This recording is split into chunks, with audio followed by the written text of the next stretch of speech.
అష్టావక్ర సంహిత 16th chapter talk 49. ఇప్పటి వరకు అష్టావక్రుడు చెప్పిన ఎన్నో విషయాలు మీరు విని ఉన్నారు. ఆశ్చర్యం ఏంటంటే అష్టావక్ర గీతలో కనిపించే విరోధ భాష్యం.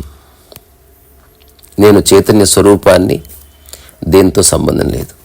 ఒకటి, అన్ని నాలో భాగమే, నాలో భాగమైన దాన్ని నేను త్యాగం చేయడం ఏమిటి? రెండవది, అన్నీ నా కాంతితోనే ప్రకాశిస్తున్నాయి. ఇక్కడ మీరు అర్థం చేసుకోవాల్సింది, వేరుగా కనబడడం వేరు, కానీ అది నీలో భాగమయ్యే ఉంది. తద్వారా నువ్వు ప్రత్యేకంగా ఇక్కడ సాధించేది కానీ ఒకదాన్ని పట్టుకునేది కానీ ఏదీ లేదు అని పదే పదే రకరకాలుగా చెప్తూ వస్తున్నాడు అష్టావక్రుని జనకుడు. ఇంతకుముందు సూత్రంలో అష్టావక్రుడు చెప్పింది ఏమిటి? నీకున్న అజ్ఞానం వల్ల విశ్వం వేరుగా కనిపిస్తుంది. నువ్వు సంసారివి కాదు, సన్యాసివి కాదు, నువ్వు అసంసారివి. నువ్వు సమ్యక్ సన్యాసివి, అంటే మధ్యలో ఉన్నవాడివి. నేనే ఒక అనాలజీ చెప్పున్నాను. నీ మనసులో మనుషుల్ని మోస్తే నువ్వు సంసారంలో ఉన్నట్టు, లేదా నువ్వు సన్యాసంలో ఉన్నట్టు. కానీ ఈ టూ ఎక్స్ట్రీమ్స్లో ఉన్నట్టు నువ్వు అనుభూతి చెందినప్పుడు నువ్వు సిద్ధాంతంలో ఉన్నట్టు. అట్లా కాకుండా సిద్ధాంతాలకు అతీతంగా వర్తమానంలో ఉన్నప్పుడు నీ యొక్క జీవితం, దాని యొక్క సుగంధం, దాని పరిమళం వేరే. ఈరోజు అష్టావక్రుడు చెప్తున్న సూత్రం చాలా అద్భుతమైన సూత్రం. ఇది భారతదేశంలో ఉన్న ఆధ్యాత్మిక దార్శనికులు మాత్రమే చెప్పగలిగినటువంటి సూత్రం. ప్రపంచంలో ఇప్పటి వరకు ఎంత అడ్వాన్స్మెంట్ ఉన్నప్పటికీ ఈ ఒక్క విషయంలో స్పష్టమైనటువంటి అవగాహన విదేశీయులకు కానీ లేదా అటువంటి కల్చర్స్లో ఉన్న వాళ్ళకి, మోనోథియిస్టిక్ రిలీజియన్స్కి ఉండే అవకాశం లేదు. బికాస్ వాళ్ళ ఆలోచించే శక్తికి వాళ్ళే ఒక అడ్డుగోడ వేసేసుకున్నారు. ఇప్పుడు ఎగ్జాంపుల్, నోకియా ఫోనే అల్టిమేట్ ఫోను అని డిక్లేర్ చేశారనుకో, ఒక 20 ఏళ్ల క్రితం వచ్చింది. దీనికంటే అడ్వాన్స్ ఫోన్ ఎవరైనా తయారు చేస్తే అది దైవదూషణ, బ్లాస్ఫెమీ అన్నారనుకోండి, ఆ తర్వాత కొత్త ఫోన్ వస్తుందా? సో ఆలోచించి అన్వేషించే అవకాశం ఉన్నప్పుడే జీవితంలో ఒక కొత్త వెలుగు పడే అవకాశం ఉంది. సో అష్టావక్రుడు మీలో ఒక కొత్త వెలుగు నింపడానికి ద్వారం ఓపెన్ చేస్తున్నాడు. ఈ ప్రపంచంలో ఉన్న మోనోథియిస్టిక్ రిలీజియన్స్ లేదా ఒక పుస్తకాన్ని మాత్రమే ఆధారం చేసుకొని ఎవరైతే ఆధ్యాత్మిక జీవితాన్ని గడుపుతున్నారో అది నిజంగా ఆధ్యాత్మిక జీవనం కాదు. సరే, అదే ఆధ్యాత్మికత అనుకునే వాళ్ళు వేరు. ఆధ్యాత్మికత అంటే అన్వేషణ. ప్రపంచంలో ఉన్న మతాలు, మోనోథియిస్టిక్ రిలీజియన్స్ అన్నీ డూస్ అండ్ డోంట్, ఏది చేయాలి ఏది చేయకూడదు, shoulds and should nots, and punishment and rewards. అది ఎవరో ఇస్తారు, అక్కడ చిక్కుకు పడిపోయింది. వాట్లాంటి వాళ్ళందరికీ పారమార్థిక జీవితం వేరే, ప్రాపంచిక జీవితం వేరే, ప్రొఫెషనల్ లైఫ్ వేరే, పర్సనల్ లైఫ్ వేరే. ఆధ్యాత్మికత తెలిసిన వాడికి ప్రొఫెషన్ లేదు, పర్సనల్ లైఫ్ లేదు, జస్ట్ లైఫ్ ఉంది. మా ఇంట్లో పూచిన గులాబీ మీ ఇంట్లో పూచిన గులాబీ లేదు, గులాబీ ఉందంతే. నేను మంచిగా చేసే పని, చెడ్డగా చేసే పని అంటూ ఏది లేదు. ఇలాంటి భ్రాంతులన్నీ పోయిన ఒక చైతన్య మనోదశ అష్టావక్రుడు చెప్తున్నది. అష్టావక్ర సంహితలో ఈరోజు ఒక అద్భుతమైన సూత్రం. ఇక్కడి నుంచి చాలా అద్భుతమైన సూత్రాలు ఉంటాయి. ఎందుకంటే ఇప్పటికే వాళ్ళు చెప్పాల్సినవి చెప్పారు, కానీ ఇంకాస్త స్పష్టంగా ఒక్క మాటలో ఎగ్జాంపుల్ అడ్రస్ చెప్పమంటే ఒక 10 పేజీలంతా చెప్పాను అనుకోండి, మీరేం చెప్తారు? కొంచెం క్లుప్తంగా. అది అడ్రస్సే. చివరికి జస్ట్ 2 మాటల్లో అడ్రస్ చెప్పే ప్రయత్నం చేసినప్పుడు మీరు నిజంగా భాషని అన్వేషించవలసి వస్తుంది. ఎలా చెబితే తక్కువ మాటల్లో ఎదుటి వ్యక్తికి అర్థమయ్యే విధంగా అది చేరుతుంది అని మీరు ఆలోచిస్తారు. ఈరోజు సూత్రం కూడా అటువంటిదే. అష్టావక్రుడు జనకుడితో అంటున్నాడు, భ్రాంతి మాత్రమిదం విశ్వం నకించిదితి నిశ్చయీ నిర్వాసనా స్ఫూర్తి మాత్రో నకించిదివశ్యామతి.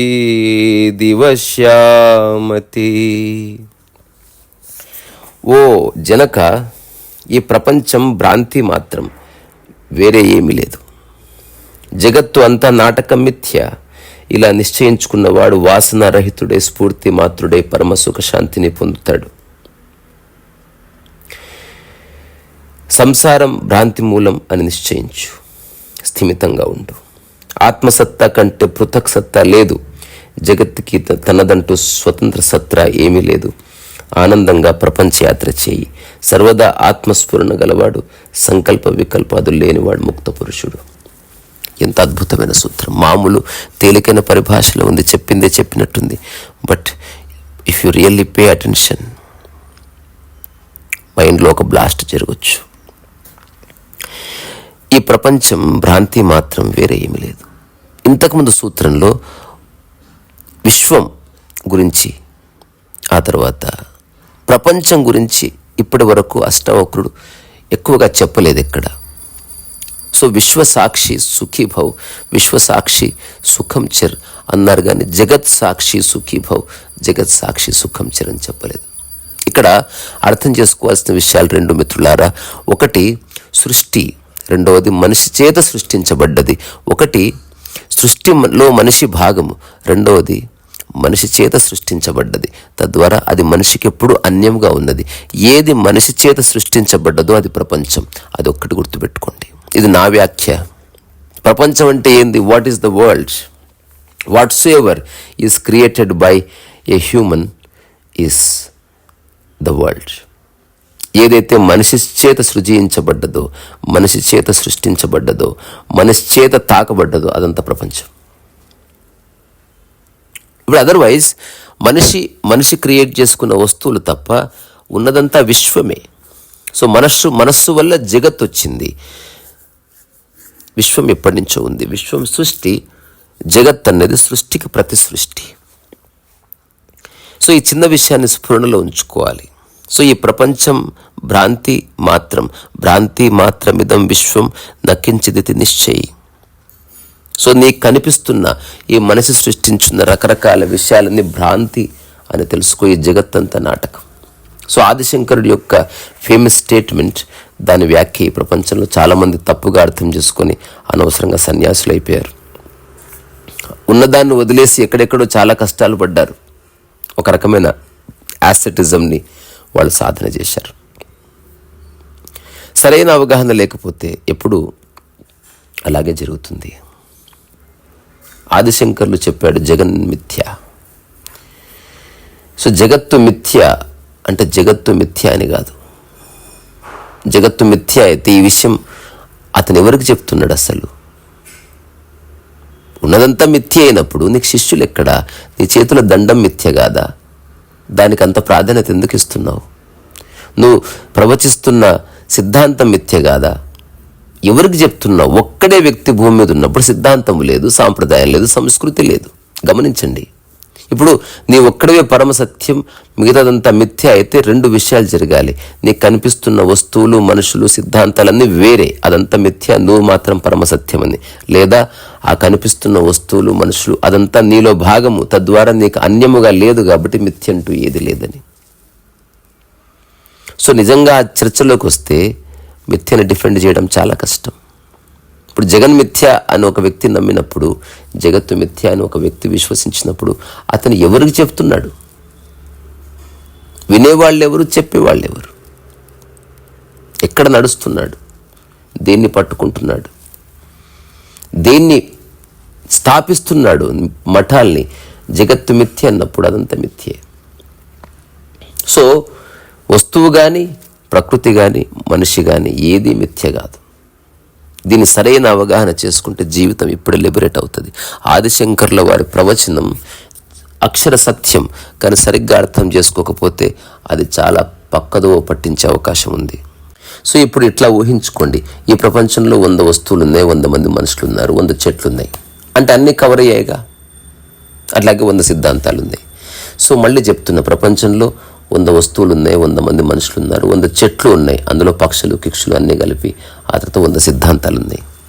ఇప్పుడు ఈ ప్రపంచంలో అందరి ముందు ఉన్నాయి. ఇది ప్రపంచం అంటే, జగత్ అంటే అది. జగన్మిథ్య అంటే ఏమిటి? ఉన్న దాంట్లో నీవు ఏరుకొని నాది అనుకుంటున్నావు కదా, తద్వారా నీ మనోప్రపంచంలో ఒక జగత్ ఏర్పడ్డది. అది మిథ్య అని చెప్తున్నాడు. దాని గురించే అష్టావక్రుడు చెప్తున్నాడు. సో ఏదేదైతే నీ మనస్సులో నీవు జగత్తని ప్రతిష్ఠించుకున్నావో అదంతా మిథ్య. అదే నిన్ను బాధిస్తుంది. ప్రపంచంలో కోట్ల వస్తువులు ఉన్నాయి, అందులో ఒక్క వస్తువు ఎంచుకున్నావు, దానికి గీత పడితే బాధపడుతున్నావు. వస్తువులు బాధ పెడుతున్నాయా? ఆ వస్తువుకి నా అని తగిలించడం వల్ల బాధపడుతుందా? ఒకసారి చూసుకో.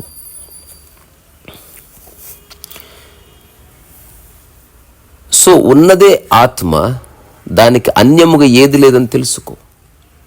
ఎట్లాగైతే ఒక క్యాన్వాస్ మీద ఎన్ని పెయింటింగ్లు వేసినప్పటికీ కలర్స్ వెనుక క్యాన్వాస్ ఉన్నట్టు, ఎన్ని మబ్బులు ఉన్నప్పటికీ దానికి అతీతంగా ఒక నిశ్చల ఆకాశం ఉన్నట్టు, నిర్మల ఆకాశం ఉన్నట్టు నీ యొక్క ఆత్మ కూడా ఏ మరకలు అంటుకొని ఒకనొక స్థితి కలిగి ఉన్నది.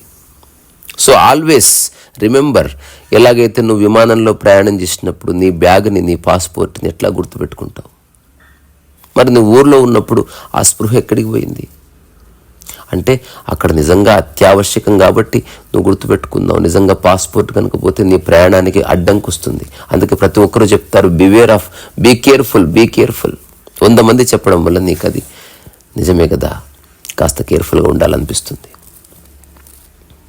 సో ఆ 24 గంటలు పాస్పోర్ట్ మీద ఉన్న దృష్టిని చూశారు, దాన్ని నిరంతర స్పృహ అన్నారు. ఇదొక చక్కటి ధ్యాన పద్ధతి. ఏదో ఒక విషయం పట్ల నిరంతర స్పృహ కలిగి ఉంటే మనసు చిక్కుతుంది. ఆ తర్వాత ధ్యానం మెల్లగా ఒక ప్రయత్నం నుంచి ఆ ప్రయత్నంలోకి వెళుతుంది.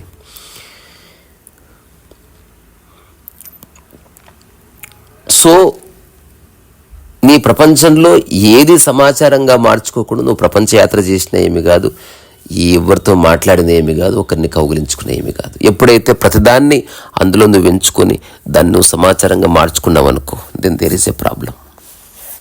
సో అష్టావక్రుడు చెప్తున్నది, నిర్వాసన స్ఫూర్తి మాత్రం నకించి దివశ్యామతి. ఒకవేళ నీ మనసులో ఒక మనోజగత్తు ఏర్పాటు చేసుకోకుండా ఉన్న వాటిని యథావిధిగా నువ్వు అవసరం కోసం ఉపయోగించుకుంటూ గనక ఉంటే నీలో ఏ వాసన జనించదు. తద్వారా నువ్వు హాయిగా ప్రపంచ యాత్ర చేయొచ్చు, మనుషుల్ని కలవచ్చు, అవసరమైతే ఒక సిద్ధాంతానికి సంబంధించి జెండా పట్టుకొని తిరగొచ్చు. బట్ లోపల నీకు స్పష్టంగా తెలుసు, ఇవేవి నాకు అంటుకోవని. భ్రాంతి మాత్రం ఇదం విశ్వం. ఆ తర్వాత అష్టావక్రుడు చంద్రకుడితో చెప్తున్నాడు, ఏక ఏవ భవాంభోద వాసీదస్తి భవిష్యతి నతే బంధోస్తి మోక్షోవ కృతకృత్య సుఖం చెర. ఈ పై 4 సూత్రాల్లో ఉన్న ఆర్డర్ గమనిస్తే మీరు ఆశ్చర్యపోతారు. 1, అన్నిట్లో నువ్వే భాషిస్తున్నావు.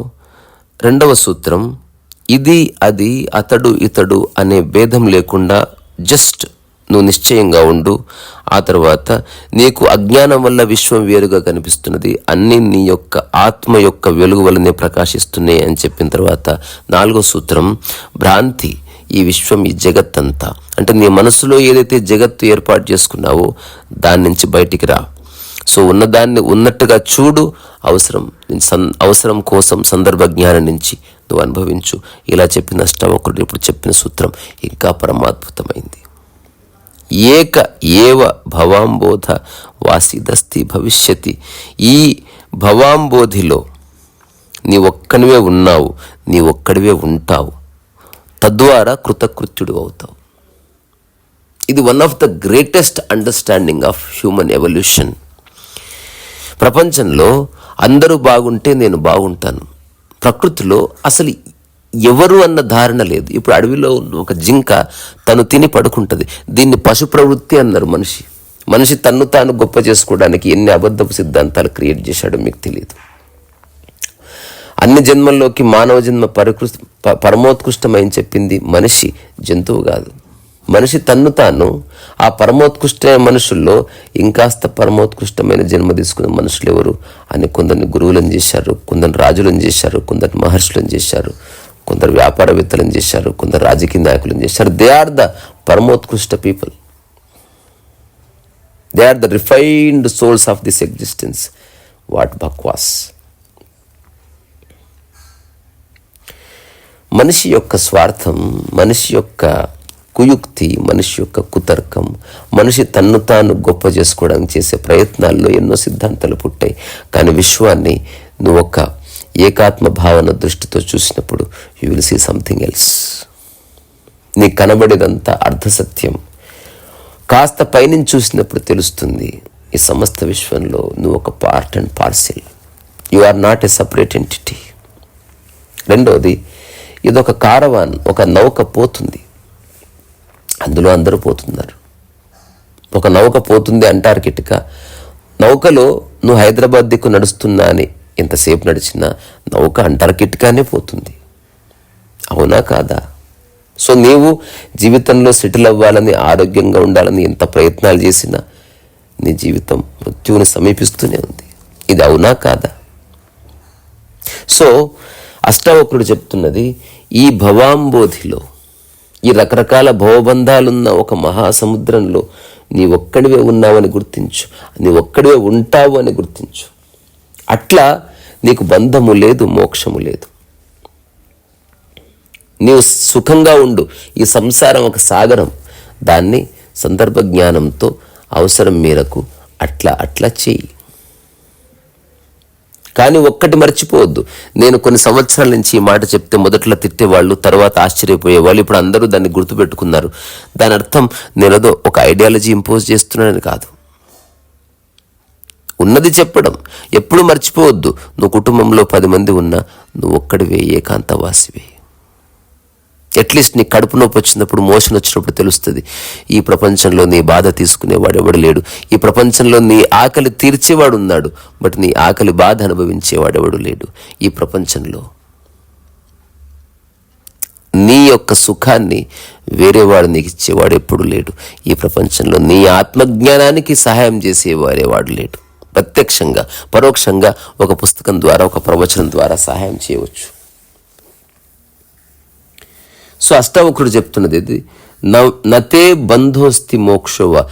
ఓ జనక, ఈ ప్రపంచంలో ఎవరైతే మనుషులు ఉన్నారో వాళ్ళ బంధాన్ని వాళ్ళే సృష్టించుకుంటున్నారు. అలాగని సమస్తంతో బంధం పెట్టుకోవడం లేదు, దేనితో బంధం లేకుండా ఉండటం లేదు. పాక్షిక బంధమే బంధం. సమస్త బంధం బంధము కాదు, మోక్షం. సమస్తము నీది అనుకో, ఏ బంధం లేదు. అట్లా నువ్వు కృతకృత్యుడివి అప్పటికే అయి ఉన్నావు. బికాస్ నీకు బంధము లేదు, మోక్షము లేదు. ఈ భూమి మీద ఉన్నదే ఒక్కడివి అని తెలుసుకో. ఎంత గొప్ప మాట ఇది. మీరు వీలైతే రాసుకోండి. ఉన్నది ఒక్కడివే. దీనికి 2 పద్ధతులు. ఉన్నదంతా నీలో భాగం అనుకో, లేదా అంతా మిథ్య అనుకో. నీ ఇష్టం, ఎలాగైనా అనుకో. కానీ అనుకుని తొందరగా దాని నుంచి బయటికి రా.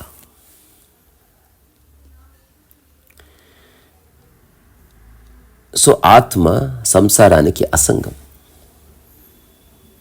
ఈ సంసారం రజ్జు సర్పవత్తు లాంటిది, కల్పితం.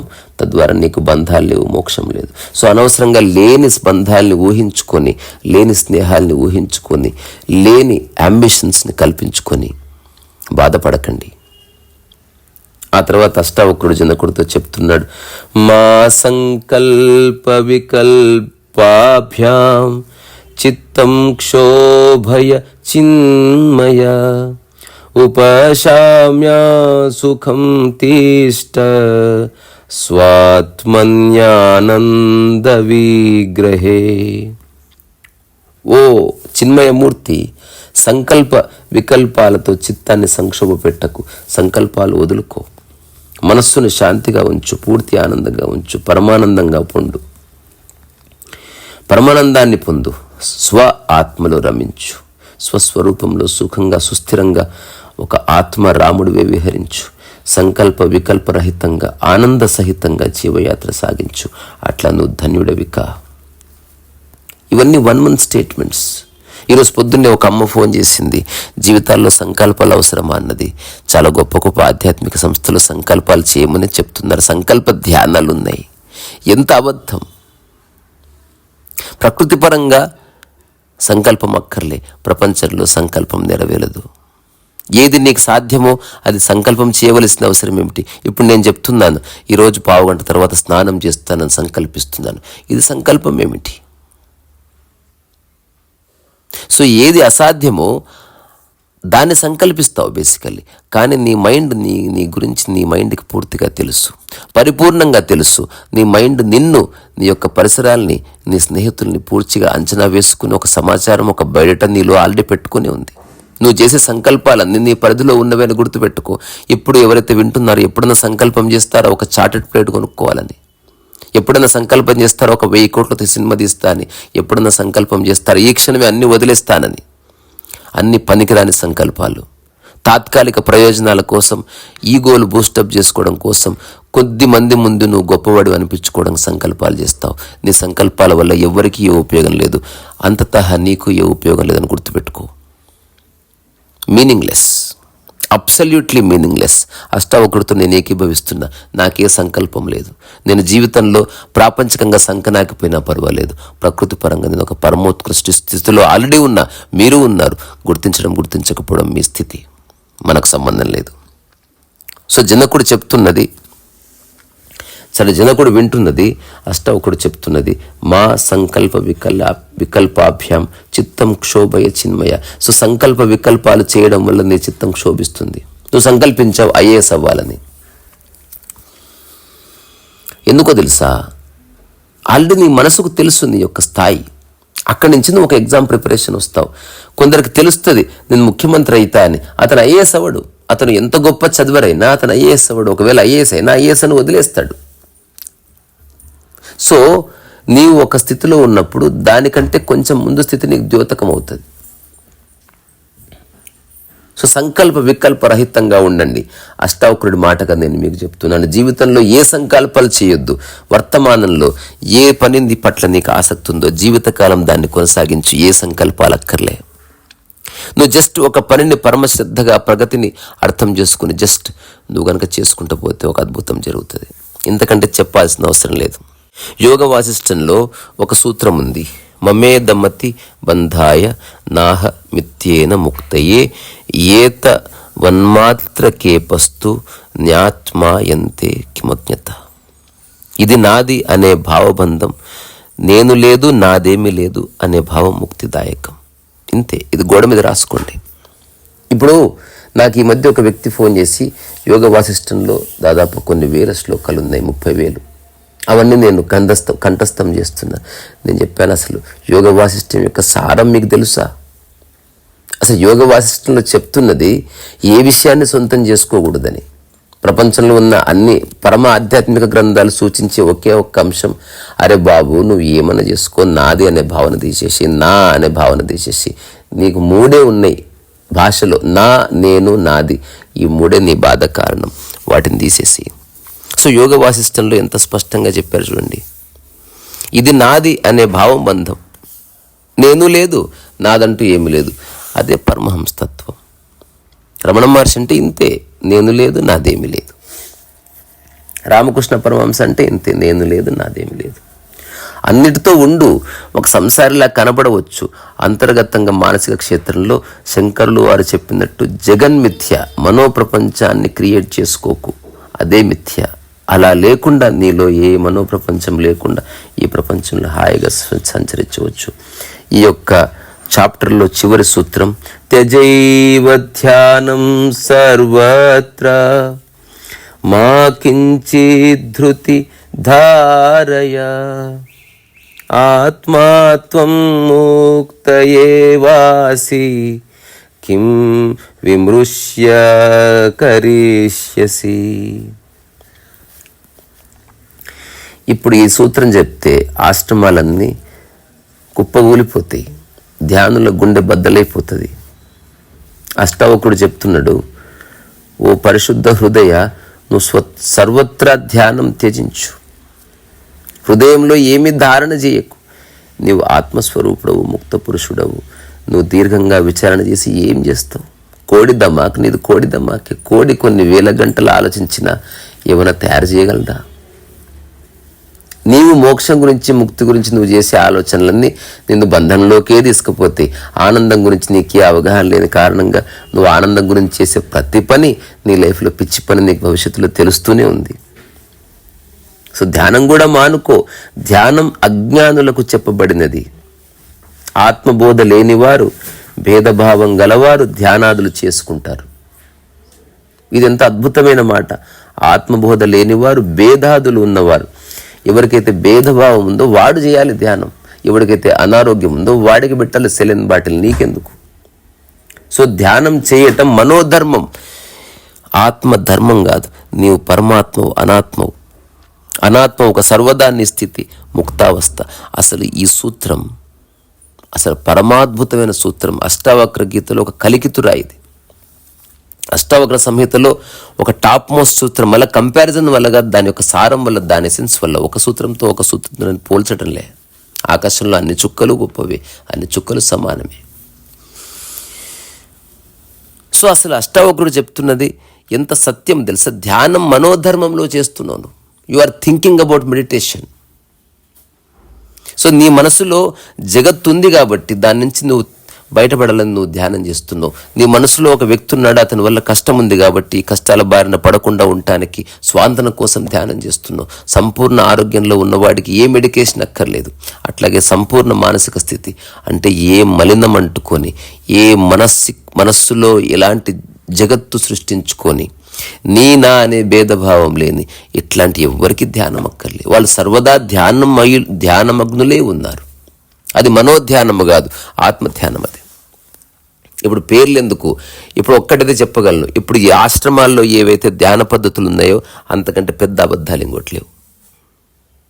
ఆ ధ్యాన పద్ధతుల వల్ల మీకు స్వాంతన కలుగుతుంది అంతే, అందులో సత్యము లేదు. అవన్నీ ఆత్మధ్యానాలు కావు. అవన్నీ ఒక ర్యాట్ రేస్లో నుంచి ఇంకో ర్యాట్ రేస్లోకి నిన్ను పడేసేవి. రెండవది, వాళ్ళ జీవిత లక్ష్యాల కోసం మిమ్మల్ని ఉపయోగించుకోవడానికి ఒక వాలంటీర్ సిస్టమ్ తయారు చేసుకోవడానికి. They want people. కొంచెం కళ్ళు తెరిచి చూడండి. నిన్ను వాటికి అగెనిస్ట్గానే కాదు, ఆశ్రమం ఉండని ధ్యాన పద్ధతి ఉండటానికి వీల్లేదు. గురువు మరణించిన తర్వాత ఆశ్రమం ఉండటానికి వీల్లేదు. సో ఎవరెవరైతే గురువు మరణించిన తర్వాత ఆశ్రమం నడుపుతున్నారో they are just flogging the dead horse. ఒక చచ్చిన గుర్రాన్ని మోసుకుపోవడం లాంటిది. సో అష్టావక్రుడు చెప్తుంది పరమసత్యం. నువ్వు ఇష్టం ఉంటే విను, లేకపోతే లేదు. గుడి థింగ్స్, షుగర్ కోటెడ్ వర్డ్స్ చెప్పడం లేదు, సత్యం చెప్తున్నాడు. ధ్యానం చేయడం మనోధర్మం. నీ మనస్సులో ఏదో క్లేశం ఉంది కాబట్టి ధ్యానం చేస్తున్నావు. నువ్వు నీ మనస్సులో ఏదో సమస్య ఉంది కాబట్టి ఆ సమస్య ఎలా తీర్చుకోవాలో తెలియక అక్కడి నుంచి పారిపోవడం నువ్వు ధ్యానాన్ని నువ్వు ఆశ్రయిస్తున్నావు తప్ప ధ్యానం ఎందుకు బాబు నీకు? నేను స్పష్టంగా కొన్ని వందల మందిని, అట్లీస్ట్ ఒక 1000-2000 మందిని నేను నా జీవితంలో ప్రత్యక్షంగా ధ్యానులను చూసిన వాళ్ళ జీవితాల్ని. అంత డొల్లా అబద్ధం. Just they are escaping from their own reality. భార్య మాటినదు, కొడుకు మాటినడు, దమా ఖరాబ్ అవుతుంది, ధ్యానం చేయాలి అంతే. అష్టావక్రుడు చెప్తున్నాడు ధ్యానం వల్ల నీకేం ఫలం జర చెప్పు, వాట్ ఈస్ ద బెనిఫిట్? ఈ బెనిఫిట్ ఓరియంటెడ్ మెడిటేషన్స్ ఏవి మెడిటేషన్స్ కావు గుర్తుపెట్టుకోండి. గత జన్మ, లేకపోతే గొప్ప జన్మ, లేకపోతే పరలోకం, లేకపోతే కాంతి, లేకపోతే గొప్ప చైతన్యం, లేకపోతే ఆశ్రమంలో పెద్ద పీఠం, అట్లాంటివన్నీ స్వర్గ నరకాలు, ఇవి ఏవేవైతే నీకు బెనిఫిట్స్ చూపిస్తున్నారో అవన్నీ mutual funds, spiritual mutual funds. అవి దే ఆర్ నాట్ మెడిటేషన్స్. అయినప్పటికీ వినేవాళ్ళు విన్నారు, చేసేవాళ్ళు చేస్తారు, చేసుకొని. బట్ సత్యం ఇంతే. సో అసలు ఏ ప్రతిఫలాపేక్ష లేకుండా, నీ నుంచి ఏ ప్రతిఫలం ఆశించకుండా ఏదైతే ఆశ్రమం ఉంటుందో ఆ ఆశ్రమం నిజమైన ఆశ్రమం. సో నేను అందుకే భవిష్యత్తులో నేనుండే గదికి ఆశ్రమం అని పేరు పెట్టను, ఆశ్రయం అని పేరు పెడతా. Just a shelter and enquiry your own self. నీకు ఎవరి సహాయం కూడా అక్కర్లేదు. అది ఆశ్రమం కాదు, అదొక సంస్థ కాదు, అక్కడ ఒక ట్రేడ్ నడుస్తలేదు, అక్కడ ఒక దందా నడుస్తలేదు. ఒకవేళ నిజంగా బిజినెస్ చేస్తే ఆశ్రమం నీడలో చేయవలసిన అవసరం లేదు. బిజినెస్గా చేస్తా. నేను త్వరలో ఇడ్లీ అమ్ముతా. It's pure business. అక్కడ అనవసరంగా నేను ఆధ్యాత్మిక పారిభాషిక పదాలు వాడను. ఇడ్లీ తినండి, ముక్తి పొందండి చెప్పి అమ్ముకుదొబ్బొచ్చు. ఇది నేను చాలా గొప్పగా ధ్యానం చేసి, నేను ధ్యానం చేసినటువంటి శక్తితో ఇడ్లీ పిండి కలిపి మీకు పెట్టానని చెప్పి అమ్ముకుదొబ్బొచ్చు. ఇదంతా అబద్ధం, మోసం. నీకు నిజంగా జ్ఞానం ఉంటే అన్నిట్లో శివుణ్ణి చూడు, లేదా నీ చేతిలో ఉన్న శివుడి బొమ్మ ప్లాస్టిక్ అని అదన్న తెలుసుకో. It is just plastic, just a material. ఏదో ఒకటి క్లియర్గా తెలుసుకో. కానీ అనవసరంగా మిథ్యా జ్ఞానంలో, మిథ్యా ధ్యానంలో ఉండకు. అష్టావక్రుడు స్పష్టంగా చెప్తున్నాడు. అసలు నేను ఒక్క మాట చెప్పి ముగిస్తా. దీని మీద ఒక పుస్తకమే రాయొచ్చు. నేను తర్వాత అష్టవక్ర గీత బుక్ ప్రింట్ అయిన తర్వాత కూడా అష్టవక్ర గీతలో ఒక 41 అద్భుతమైన సూత్రాలు నేను వ్యాఖ్య చేసి చేతిరాత పుస్తకం రాస్తాను. ఎందుకంటే ఇప్పుడు ఈ టాక్ అంతా చేతిరాతతో రాస్తే నా చెయ్యి ఊసిపోతుంది, అంత టాక్ అవుతుంది. సో చేతిరాత పుస్తకాల్లో కంటెంట్ ఎక్కువ ఉండడానికి వీల్లేదు. సో ధ్యానం కూడా మానుకో. నీలో భేదభావం ఉంటేనే ధ్యానం. నీకు ప్రతిఫలాపేక్ష ప్రపంచంలో దొరకడం లేదు. నువ్వు చాలా ట్రై చేసినావు, ఐఏఎస్ కాలేకపోయినావు, డబ్బు సంపాదించలేకపోయినావు, తద్వారా నువ్వు పారమార్థికంలో ప్రతిఫలాపేక్షలో పడ్డావు. అటువంటి వాళ్ళు ధ్యానం చేస్తున్నారు. ఇదంతా అబద్ధమే boss. You are just lying to your own self. You are bluffing your own self. దొందే. ఉన్నవాళ్ళు అలాగే ఉన్నారు, చెప్పేవాళ్ళు అలాగే ఉన్నారు. నడుస్తుంది దందా. నేను దందాకి అగెనిస్ట్ కాదు, మళ్ళీ చెప్తున్నా, ఐఎమ్ నాట్ అగెనిస్ట్ బిజినెస్. ఈ ప్రపంచంలో ధ్యానం కంటే బిజినెసే ముఖ్యం. ప్రపంచంలో ప్రశాంతత, ఆత్మశాంతి తర్వాత ముందు భోజనం కావాలి కదా. సో దానికి డబ్బే కదా ఆధారం. కుటుంబ సభ్యులంతా కలిసి ధ్యానం చేస్తే చేయని లేకపోతే లేదు. కుటుంబ సభ్యులంతా కొంత డబ్బు సంపాదించాలని నేనైతే కోరుకుంటున్నా. అట్లీస్ట్ నా కుటుంబ సభ్యులు నేనైతే ఇన్స్పైర్ చేస్తున్నాను నిరంతరం. దానివల్ల ఫస్ట్ తాత్కాలికంగా సమస్యలు తీరుతాయి. ఏది ఏమైనప్పటికీ ఈ మాట మాత్రం గుర్తుపెట్టుకోండి, నీలో భేదభావం ఉందా ధ్యానం చేయిపో. ఎన్ని ధ్యానం చేసినా, ఎంత ధ్యానం చేసినా, అఖండ ధ్యానం చేసినా, పౌర్ణమి ధ్యానం చేసినా, చింత చెట్టు కింద ధ్యానం చేసినా, గురువు సమక్షంలో క్లోజెస్ట్ ప్రాక్సిమిటీలో ధ్యానం చేసినా ఒరిగేదేమీ లేదు. భేదభావం ఉంది కదా. నీవు నేనని ఉన్నంత వరకు నువ్వు ఎన్ని ధ్యానాలు చేసినా వేస్ట్ అని గుర్తుపెట్టుకోవచ్చు. చివరికి నీ కొడుకు నీ కూతురు దగ్గరకు వచ్చి ఆగుతుంది విషయం. ఇందులో ఏ సందేహం లేదు. గొప్ప గొప్ప తలకాయలు బోర్లా పడ్డాయి. అంటే నేను అనుకుంటే ఒక రోజంతా వ్యాఖ్య చేయగలను. ఈ సోకాల్డ్ ఆధ్యాత్మిక ఆశ్రమాలు, గురువులు, వాళ్ళ నిర్వాకాలు, వాళ్ళ వల్ల ఉపయోగమా నష్టమా, అసలు ఎంతమంది జ్ఞానోదయం పొందారు, అసలు ఎవరు నిజంగా లిబరేషన్ టేస్ట్ అనుభవించారు, లిబరేషన్ అయిన తర్వాత కూడా అక్కడికి ఎందుకు వెళ్తున్నారు. There are so many questions. I don't want to question them. I'm not criticising them either. I'm only speaking the truth like Ashtavakra. నీ మనోధర్మమే ధ్యానం. మనసులో ఉంటున్నవి ఇంకా still you are thinking about something. So ఆత్మ అంటే బియాండ్ థింకింగ్. గుర్తుపెట్టుకోండి, ఆకలి థింకింగ్కి బియాండ్, నిద్ర థింకింగ్కి బియాండ్, ఆర్గాజం థింకింగ్కి బియాండ్, సమాధి థింకింగ్కి beyond. Meditation also should be beyond thinking. ఇది అర్థమైతే అర్థమైంది, లేకపోతే లేదు. ఈరోజు సూత్రాల్లో 4 స్టేట్మెంట్స్ నేను చెప్పి ముగిస్తా. అవి రాసుకోండి గోడ మీద. ఏ సంకల్పాలు వికల్పాలు చేయవద్దు, దానివల్ల నీకు మిగిలేది బాధనే. ఏ ధ్యానము చేయవద్దు. నీలో భేదభావం ఉంటే చేసుకోపో, కానీ నీలో భేదభావాన్ని ఫస్ట్ తీసేసి అప్పుడు నువ్వు ఉండేదే ధ్యానం అని నీకు తెలుస్తుంది. అది మనోధ్యానం కాదు, ఆత్మధ్యానం అని తెలుసుకో. తర్వాత నీ చుట్టుపక్కల ఉన్న విశ్వం భ్రాంతి అని తెలుసుకో. అట్లాంటి భ్రాంతిని నీవు నిజంగా ప్రపంచంగా నీ మనసులో ప్రతిష్ఠించుకోకు. ఆదిశంకర్ల వారి జగన్మిథ్య అని దాన్ని సరిగ్గా అర్థం చేసుకుంటే అష్టావకుడు అర్థమవుతాడు. లేదా ఇప్పుడు ఉన్న నీ కంప్యూటర్ని వదిలేసిపోవాలి, నీ సంసారాన్ని వదిలేసిపోవాలి. బాబు ఇవన్నీ బయట ఉన్నాయి, బట్ వీటన్ని మోస్తున్న మనసు ఉంది కదా, దాన్ని వదిలేయమని చెప్తున్నారు. అసలు అష్టావక్ర సంహిత లాంటి ఒక అద్భుతమైన స్పిరిచువల్ టెక్స్ట్ చాలా ఉన్నాయి. యోగ వాసిష్టంలో అక్కడక్కడ అష్టావక్ర సంహితలో చెప్పిందే ఉంది. అట్లాగే ఈ బ్రహ్మసూత్రాల్లో అష్టావక్ర సంహితలో చెప్పిందే ఉంది. రమణ మహర్షి ఆసుగా సరదాగా చెప్పిన విషయంలో అష్టావక్ర సంహితలో చెప్పిందే ఉంది. సో ఐఎమ్ నాట్ సేయింగ్ మిగతా స్పిరిచువల్ టెక్స్ట్ అంతా వేస్ట్ అని కాదు, బట్ అష్టావక్ర సంహిత అన్కంటామినేటెడ్, ప్రపంచము చేత కంటామినేట్ కాని ఒకనొక మనోదశకు నిన్ను చేర్చేటువంటి ఒక నౌక ఇది. తక్షణం అంటే ఇలా ఎక్కవు ఇలా దిగావంతే, వ్యవధే లేదు. ఇంతకంటే తేలికైన పరిభాష ఎక్కడుంది ఆధ్యాత్మికతకి? ఇప్పుడు పిల్లవాడు సీరియస్గా చదువుతున్నాడంటే దానికి 2 రీజన్స్ ఉంటాయి. అతనికి చదువు నిజంగా ఆసక్తి ఉందనుకో, కాలాన్ని మర్చిపోయి చదువుతాడు. రెండోది కాలాన్ని గుర్తుపెట్టుకొని చదువుతున్నాడు అనుకో, ఎగ్జామ్ ఉందని. సో నువ్వు చేసే ధ్యానాల్లో సమయానికి ప్రాధాన్యత ఉందా, then you stuck in the mind. అది ఎంత చెప్పినా అర్థం కాకపోవచ్చు. సరే, ఈరోజు ఆశ్రమాల గురించి కొన్ని వ్యాఖ్యలు చేసిన ఎవరైతే ఆశ్రమాలకు వెళ్తున్నారో వాళ్ళని నేనేం అనడం లేదు. Don't get offended. నువ్వు వెళ్ళింది ఆశ్రమాన్ని డిఫెండ్ చేయడానికో లేకపోతే గురువుని డిఫెండ్ చేయడానికి కాదు. నీ ముక్తి కోసం నువ్వు పోయినావు. నీ జీవన్ముక్తిలో గురువు కూడా లేడని తెలుసుకో. బాత్ కథం. ఇక్కడి నుంచే మీ యొక్క ఓపికకి శిరస్సు వంచి నమస్కారం చేస్తున్నా. మీలో ఉన్న అష్టావక్రుడికి, మీలో ఉన్న జనకుడికి, మీలో ఉన్న రమణుడికి, నాలో ఉన్న రామకృష్ణ పరమహంసకి శిరస్సు వంచి నమస్కారం చేస్తున్నా. రేసా రసోవేస. ఇప్పుడు నేను చెప్పింది డైలాగ్ కాదు, ప్రకృతి పరంగా సాధ్యం. ప్రాపంచికంగా అంబానీ కావడం కష్టం, ప్రకృతి పరంగా రమణ మహర్షిలా అవడం. ఈ క్షణం భేదభావం తీసే బాబు, నేను తీసి చెప్తున్నా. మీకు కనబడవచ్చు నాలో భేదభావం, కానీ నాలో భేదభావం లేదని నేను చెప్తున్నా. మీకు కనబడవచ్చు నేను ఒక్కొక్కసారి కాస్త డల్గా అనారోగ్యంగా, కానీ నేను బాగానే ఉన్నాను నాకు తెలిసి చెప్తున్నా. అట్లా ముక్తిలోకి ఈ క్షణమే రండి. రీ సరస్వవేస.